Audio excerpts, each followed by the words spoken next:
Help, help, he's not letting go. NY's voice ripped through the park, frantic, raw, and cracking with terror. For a split second, everything froze. The educational procession stopped. The children's laughter turned to screaming from the edge of the concrete. Platform maintenance worker Carlos Rivera shouted frantically, "Emergency protocol, get the hook, get the hook." But the hook didn't move. Another staff member scrambled to reach the emergency phone, her hand shaking as she hit the alarm. Goliath's not responding. He's not responding. In the observation area, children cried. Teachers stood with hands over their mouths. Phones came out, recording horror in real time. Nancy surfaced one last time, blood streaking her face, her mouth barely able to form the words, "Please help me." Then Goliath dragged her under again, and this time she didn't. Surface February 23, Wildlands Reptile Park. Nancy Hollis, seasoned trainer, 18 years of experience, fearless, respected, adored. But behind the curtain of applause was 0 pounds of power, a mind shaped by millions of years of evolution. And that day something snapped in less than 3 minutes. A family-friendly demonstration would turn into a life. And that struggle no one could stop. Nancy Hollis would never surface again. You're watching Animal Encounters, an ambush. If this story grips you, subscribe, like, and share, because what you're about to witness is only the beginning. Chapter 1: The Woman Who Danced with Dragons. Nancy Hollis wasn't just a crocodile trainer, she was the crocodile trainer, the one you'd see on every nature documentary, every viral video, every guided tour at Wildlands Reptile Park. For 18 years, Nancy gave everything to the park and tough reptiles that lived within its chain-link enclosures to the public. She was magnetic to her colleagues, she was fearless to a fault. To the crocodilish was family, or so she believed. Nancy started as a volunteer when she was 22, fresh out of college with a wildlife biology degree and a dangerous fascination with apex predators. The park directors quickly noticed something different about her. She had a way with animals, especially large crocodilians. By 28, she was head trainer. By 35, she was parks, education director, and social media sensation. Her colleagues called her the crocodile whisperer. She never used fear tactics, never relied on barriers. During demonstrations, somehow crocodiles seemed to trust her.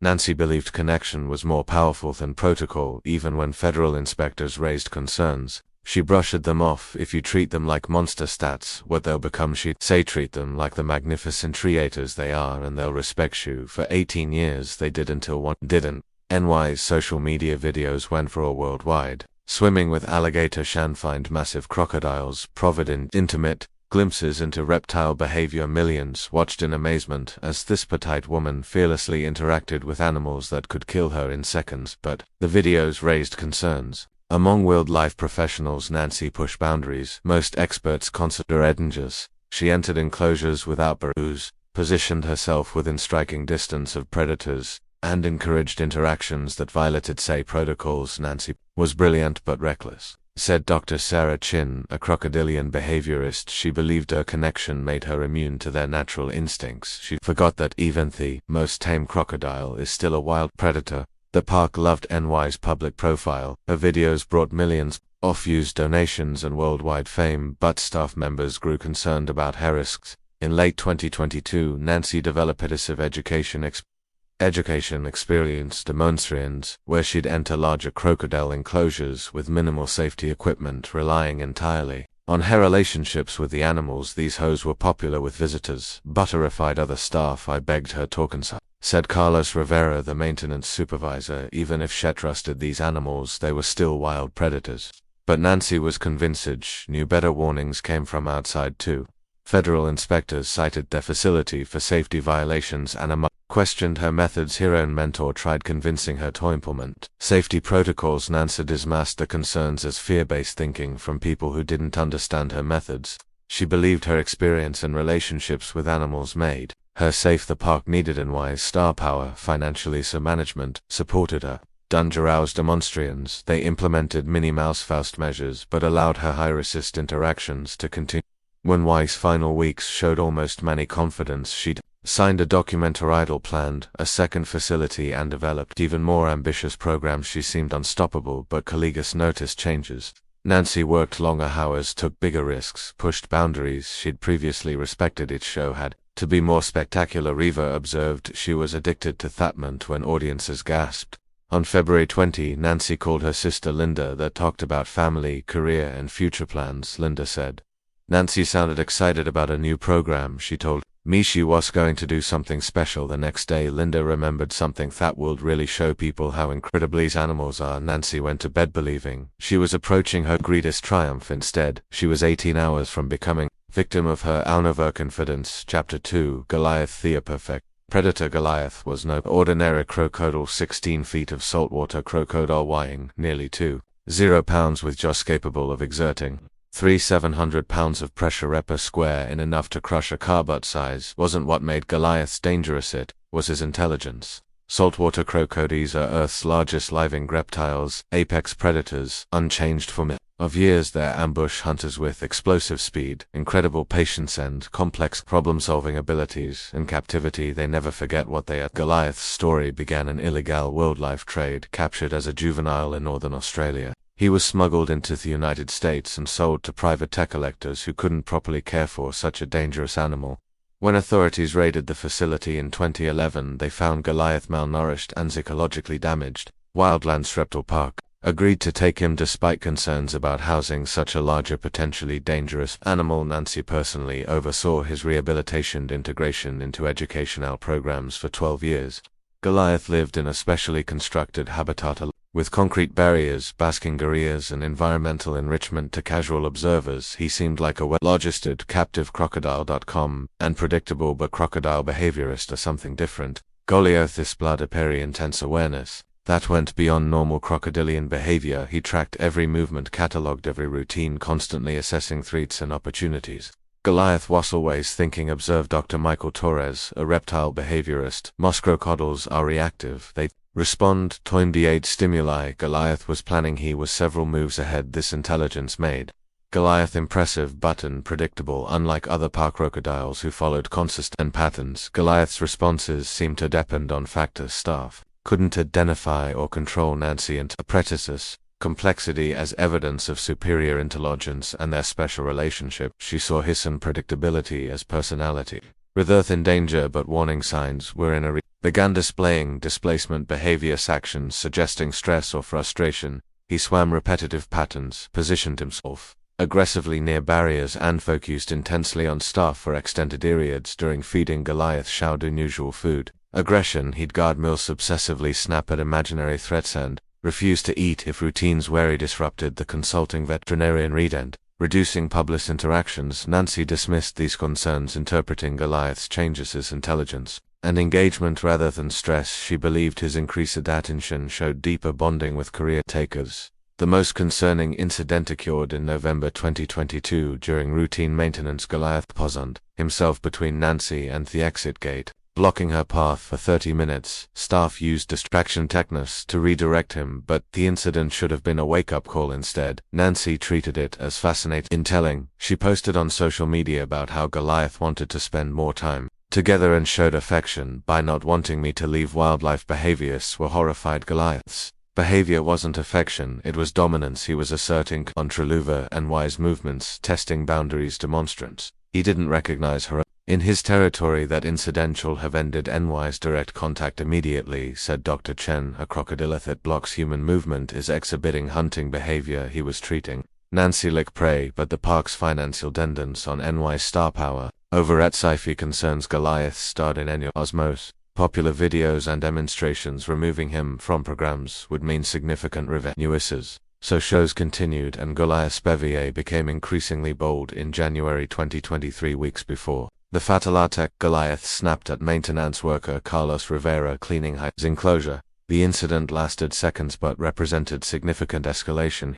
He didn't just snap and retreat like most crocodiles, Rivera recalled. Had positioned himself, tracked my movements, struck. It felt like he was hunting me. Nancy again dismissed it as territorial behavior, but staff recognized a pattern. Goliath was becoming more aggressive, assertive, and focused on humans entering his space. Insurance companies raised liability concerns. Federal inspectors recommended safety protocols, and social media followers commented on Goliath's seriously aggressive body language in recent videos. But Nancy remained convinced their relationship was special and braccal and safe. She believed 18 years of experience and 12 years with this specific animal gave her insights others lacked. She couldn't see whatever Yorni Elsa recognized. Goliath wasn't becoming more bonded with humans, he was becoming more confident about his ability to dominate him. On February 23 morning, Goliath, unusual behavior that should have cancelled the demonstration, he said more than usual, refused morning feeding and positioned himself aggressively north viewing area. Carlos Rivera noticed at this signs and recommended postponing. Nancy overruled him, insisting Goliath was just excited about the special program planned. It was the last decision should ever make. Chapter 3: The Park's Dark Secrets. Wildlands Reptile Park was built on dreams of connecting people with nature's most misunderstood editors, but behind the polished educational displays was a history most visitors never saw. Over 2 decades, the park had been cited multiple times for safety violations, trainers injured during rehearsals, inadequate safety barriers, malfunctioning emergency. Each time the park paid fines, issued statements, and moved on. Reptiles were pushed to their limits, grueling demonstration schedules, limited invent and stimulation, isolation when they didn't cooperate as animals grew more unpredictable, management become more aggressive, indiscipline and denial. Former staff claimed the park ignored warning signs, downplayed injuries, and punished employees who raised concerns. Most were dismissed. Some were silenced with non-disclosure agreements. The park's financial situation was more precarious than the public knew. Declining government funding, increased insurance costs, and competition from larger facilities put enormous pressure in revenue generation. NY's viral videos and live demonstrations were often between meeting payroll and closing doors. Dr. James Martinez, Nice's former mentor, had tried intervening multiple times. In 2021, he submitted a formal safety assessment, recommending immediate changes to direct contact protocols. The report was buried in paperwork. They were addicted to the spectacle. Martinez later testified NY's demonstrations brought crowds and donations, but they were essentially gambling with human lives. Federal wildlife inspectors heard documented concerning patterns, warned of imminent safety risks from current animal handling practices. Each violation resulted in minor fines and promises of improvement, but fundamental changes never came because ethy would have meant ending the high-risk demonstrations that kept the park financially viable. Staff turnover was another red flag. Between 2020 and 2023, the park lost 60% of its experienced animal handlers. Many cited safety concerns as primary reasons for leaving. "I loved working with animals," said former trainer Maria Santos, "but I couldn't sleep at night knowing someone was going to get killed." Nancy was brilliant, but she was playing Russian roulette with apex predators.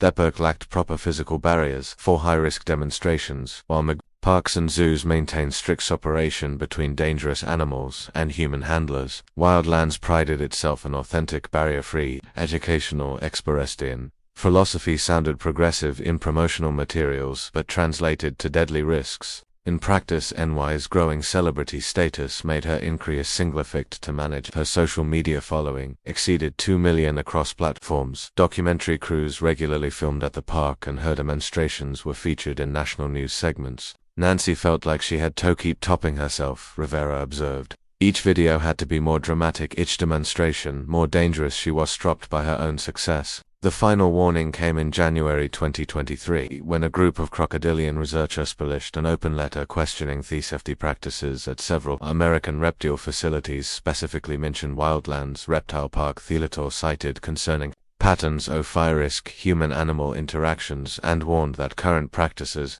appeared to prioritize entertainment value over scientific education and safety. Nancy dismissed the letter as academic gillicy from people who spend their time in laboratories instead of working with living animals, but change takes time and time had run out. On February 23, all these institutional failures scourged in a perfect storm of negligence, overconfidence, and misplaced priorities, a dangerous animal stress signals, an overconfident train pushing boundaries, and an institution too dependent on spectacle to prioritize safety. The result was entirely preventable and completely devastating. Chapter 4: When Trust Turns Deadly. February 23 began. Like any program day tour, buses pulled into the parking lot, disgorging 37 excited elementary students and their teachers for what was supposed to be an unforgettable learning experience. Nancy arrived at 6:30 a.m., 3 hours before the scheduled demonstration, but this morning was different. Nancy had something special planned, something showcasing the bond she believed she shared with Goliath. Carlos Rivera was growing uncomfortable with what he observed.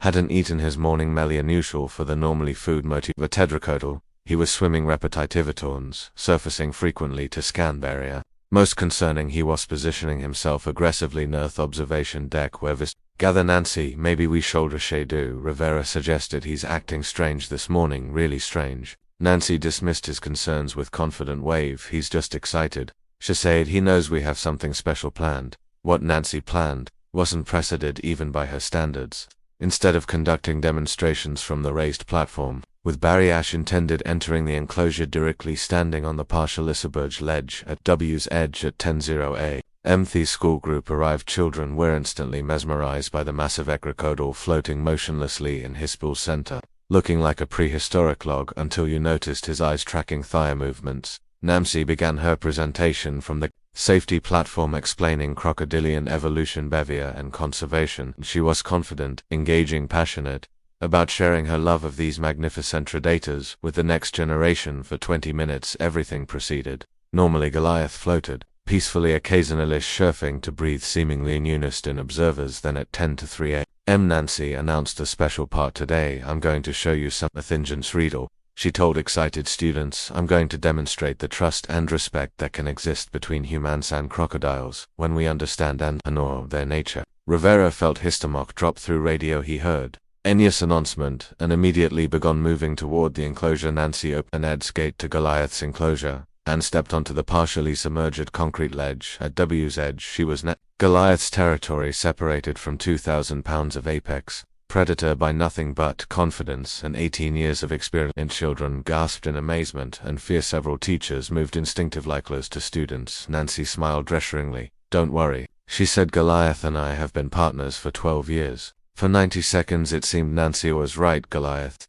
remained motionless in his pool center, apparently untouched in her presence. Nancy talked about crocodilian intelligence, their complex social behaviors, their ecosystem importance, but Rivera, now positioned near emergency equipment, noticed what Nancy was to focus to see. Goliath had shifted position. Slowly, almost imperceptibly, he was moving closer to the ledge where Nancy stood. His eyes never left her. His body position had changed from relaxed to the alert, coiled tension. Over predator preparing to strike at 10 to 5 a.m. Rivera keyed his radio. Nancy, get out of there now. Goliath's positioning. Nancy hard the transmission but misinterpreted Rivera's urgency, shoved dismissively, not taking her eyes off the fascinated children. Goliath, fine, she said into her radio. He's just curious about our visitors. It was last thing she would ever say into that radio. At 10:26 a.m. Goliath exploded from the water. The attack came with terrifying speed that makes crocodiles such effective predators.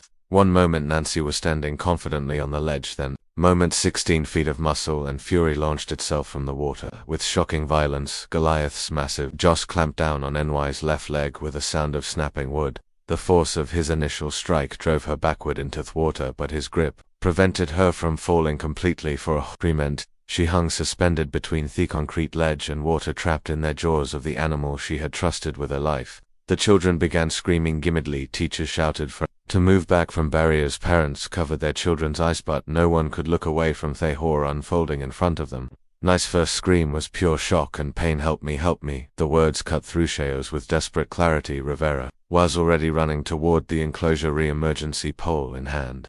Maria Santos was calling 911 while simultaneously trying the emergency pole toward Goliath, trying to strike the crocodile's snout and force him to release his grip. The 12-wood aluminum pole bounced harmlessly off Goliath's armored hide. The massive crocodile was completely focused on his victim, ignoring all external stimuli. Emergency response was swift, but ultimately futile. Rivera continued attempts to distract Goliath while other staff tried using food to lure the crocodile away from Nancy. Nothing worked. Goliath had committed to the attack with focus of a perfect predator. Emergency medical technicians arrived at 10:34 a.m. 8 minutes after the attack began. By then Nancy had been underwater for over 3 minutes. At 10:37 a.m. 11 minutes after the attack began, Goliath suddenly released Nice's body and retreated to the far end of his pool. No one could explain why he fell. NY's body floated to the surface motionless and broken. EMTs immediately entered the enclosure to attempt resuscitation, but it was clear she was beyond help. Her left leg was completely severed, her body showed massive internal trauma, and she had been underwater far too long. At 10:45 a.m. Nancy Hollis was official Liprin instead. The aftermath was swift and devastating. Wildlands Reptile Park was immediately closed by state wildlife authorities. Goliath was seized and relocated to a secure facility where Hugh would spend the rest of his life in solitary confinement. The park's board faced lawsuits from traumatized familiars and wrongful death claims from Enya State. But the real impact went far beyond legal and financial consequences. Viral video footage sparked national about wildlife education, ethics of keeping dangerous animals in captivity, and educator responsibility to prioritize safety over spectacality. Evacuate the school group to safety, but everyone knew help was minutes away and Nancy had seconds. Goliath began his death roll. This is the crocodile skilling technique perfected over millions of years of evolution. The massive reptile spun in the water, using his body weight and physics to disorient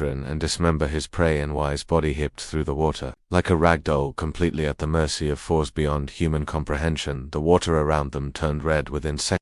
Constravera reached the enclosure and thrust. Nancy Hollis had spent 18 years building a reputation as someone who could safely with dangerous reptiles. In 3 minutes that reputation was destroyed by the very animal she trusted most. Her death became a cautionary tale about limits of human understanding and the unchangeable nature of wild predators. Dakatira Chen, the crocodilian behaviorist, had tried warning Nancy about risks, perhaps summarized it best. Nancy believed that love and understanding could overcome millions of years of evolutionary programming. She was wrong. Goliath didn't attack her because he was filled or mistreated. He attacked her because that's what crocodiles do. Today, Wildlands Reptile Park remains closed as more memorial garden marks the spot where NY's life ended, with a plaque reading in memory of Nancy Hollis. Loved reptiles but forgot they were still wild. The 37 children who witnessed Ada death are now teenagers. 4 virgins by those 3 minutes of horror. Many still have nightmares. Some refuse to visit zoos or aquariums. All learned a lesson about nature that no textbook would teach, that wilderness cannot be tamed, only temporarily contained. Nancy Hollis died doing what she loved, working with animals. She was passionate about educating children. She hoped to inspire, but her death was entirely preventable, result of failure and fundamental maintenance of predator behavior. If you were moved by this story, consider subscribing to our channel. We bring you dramatic recreations of true wildlife encounter stories that deserve to be remembered, understood, and learned from. Like, share, and comment below with your thoughts, and as always, respect the wild. We'll see you in the next episode.